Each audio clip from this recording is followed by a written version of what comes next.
So can you see my screen? I'm going through your. Yes, I can. Okay. Yeah. So this this tree obviously there's been a lot of work done to this, and I can see why you'd wanted to put this one at the front. But I feel like um, this one is more. It has more sort of impact. What, you think you just Mm-hmm. tattoo my initial on your hand and that's it? Job done. Naz, please. Everything I'm trying to do, okay, it is for us. There is no us if you keep shutting me out.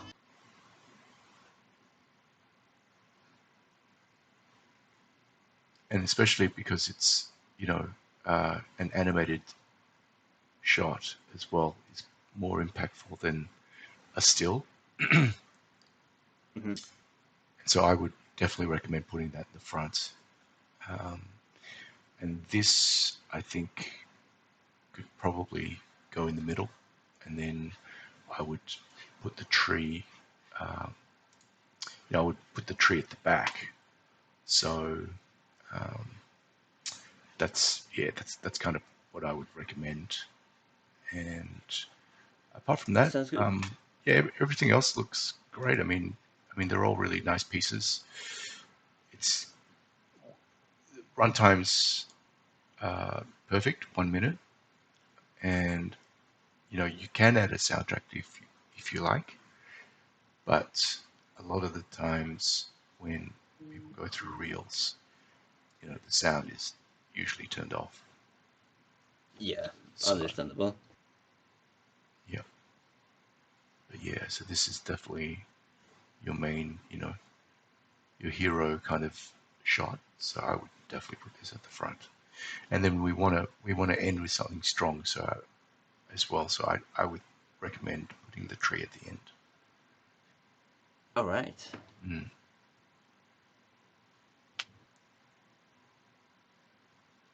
Yeah, I've totally forgotten about that structure. Yes, having something punchy at the end as well. Mm. Yep. But I totally agree. Yep. And you've got your details at the end, which is very important, which is great. Um, yeah. So I think I think it'll be um, yeah, I think it'll be really well received. So you won't have any problems getting attention from the studios with that. So are you have you thought about what studios you'd like to work at, or what industry? Is it more sort of film-based work, or Uh, television commercials, or video there are games? video game commercials, so I guess it's in the realms of television commercials. Yep, great. Yeah, in my area, there's a studio that does Yep, that kind of work. Yes, and there are several other smaller studios that basically double in the same area. So that's my main focus. great. It's Okay. And you're based in Brazil, is that right? Hungary. Hungary. Oh, sorry. For some reason, I had this impression that you were in Brazil. I apologize. It's right. Hungary. Okay. No problem. And Mhm. and what are the main studios there? Have you researched the main studios there? Or? Yes. Uh, w- uh,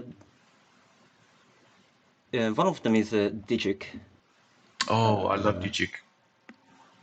yes.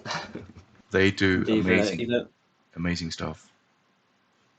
Yes, I agree. They even worked on Love, Death and Robots. I don't know if you've seen that series before. Yes, yes, yes. Which one did they work on? Was it? The the Swarm one. Uh, I think the episode is called The Swarm. This? Oh, No. yes. That's a really good one. Yeah, that's right. Yep, saw that one. Yes. Yeah, yeah, yeah. I'd love to work for those And guys. I hope to as well. Mm, cool. Okay, well, Uh, sounds like you're in a good spot. So Thank you. yeah. All right. So we have There is a couple of shots from other artists that I'd like to maybe talk about, so we might just go on to that. Certainly. Okay, so let me just share my screen with you.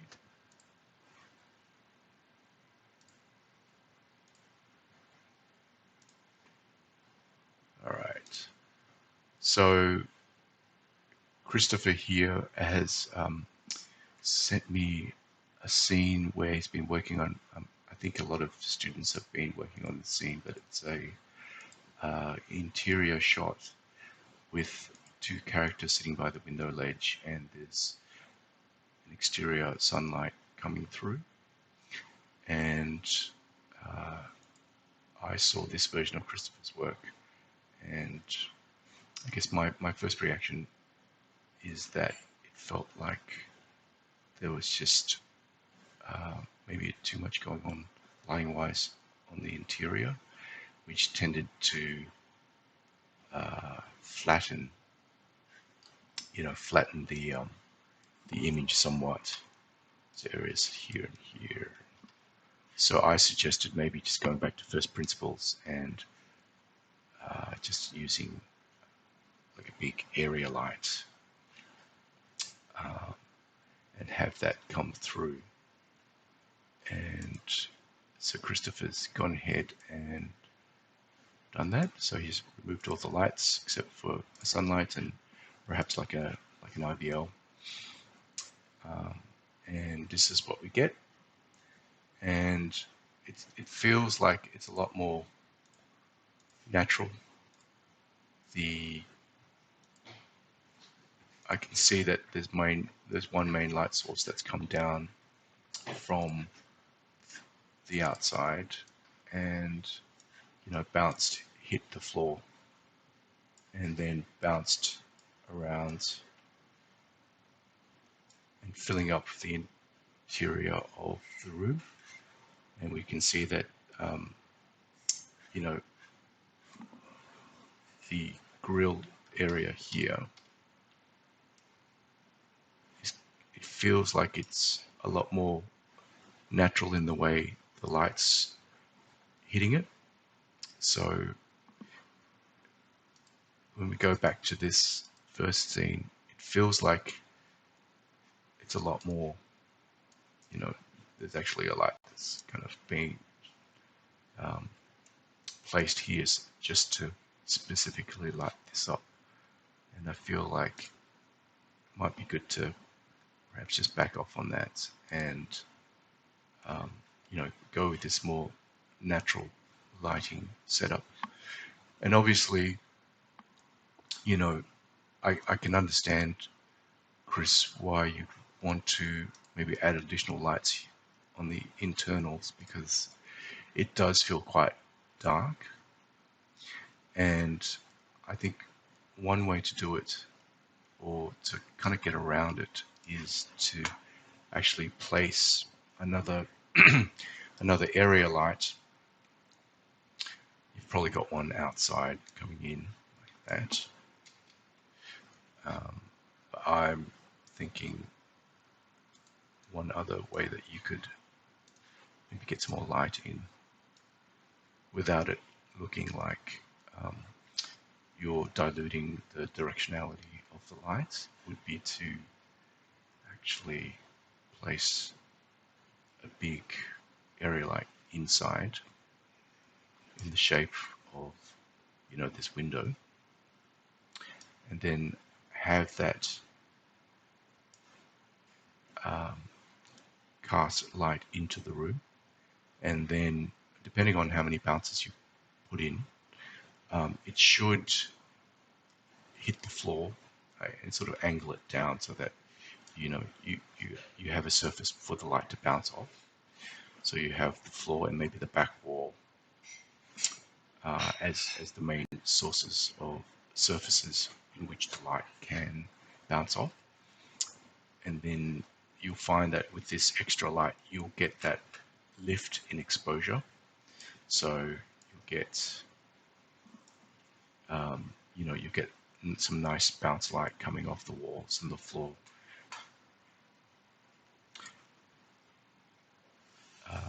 my other comment would be perhaps think about warming up your area light that's coming in from the outside. So it feels like it's quite neutral just from, the sort of, just looking at these sort of mid-tones and highlights here.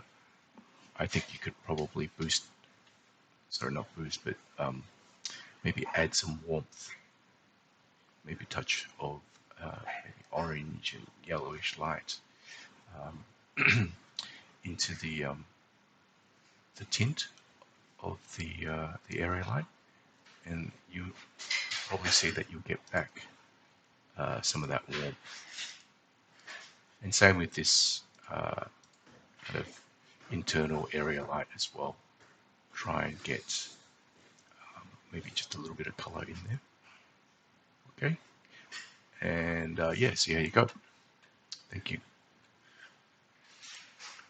Next we've got Diyor. Diyor, I'm really liking the progress of this piece. I can see that you've maybe gone with your initial hunch of getting the brighter sources of light behind your character, and then leaving perhaps room for a sort of nuanced light onto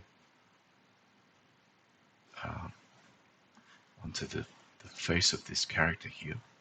So I'm really liking that light that you have. Sorry, my arrow is really big and bulky. So really liking the light coming through here and hitting his face. It's got a really nice, it's bringing up some nice detail on the face, and also you have the phone light here filling up his face as well, which again is getting some nice shaping here.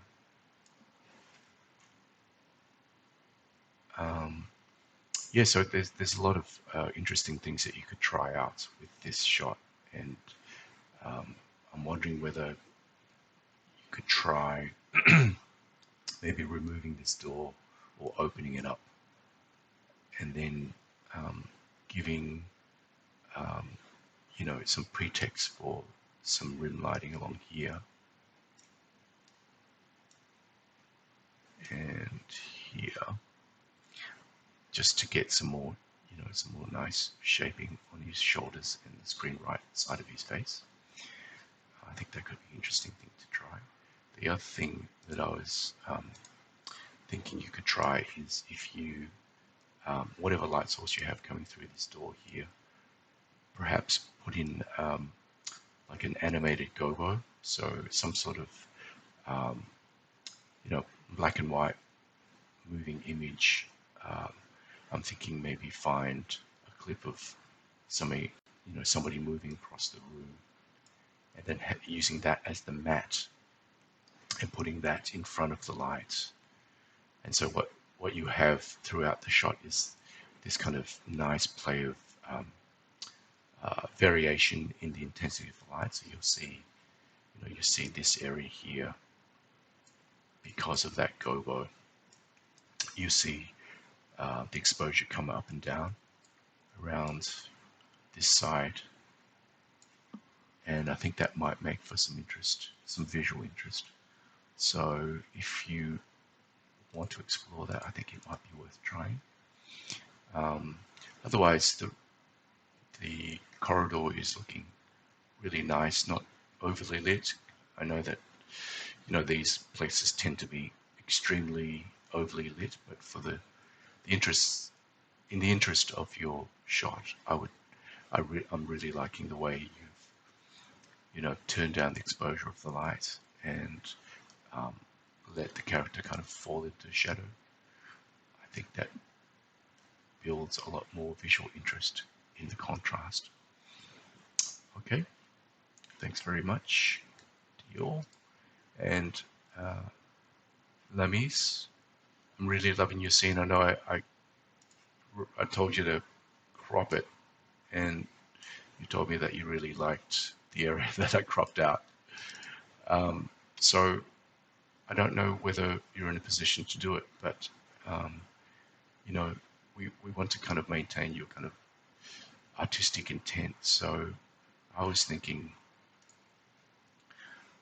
perhaps you could swing the camera around so that we have the window, you know, this gets moved over here. And then, you know, obviously this plant is more over here so that we see less of the wall. And we see more, you know, more of the plant. But I guess what we will see from moving the camera over and around is that we'll see the window and these areas here being in frame. So I would still recommend a crop just because it does focus interest to the character's eyes a little bit more if you see this kind of rule of thirds crop. But you know, you'll also still have the window and these background elements in frame. Okay, why don't you give that a try?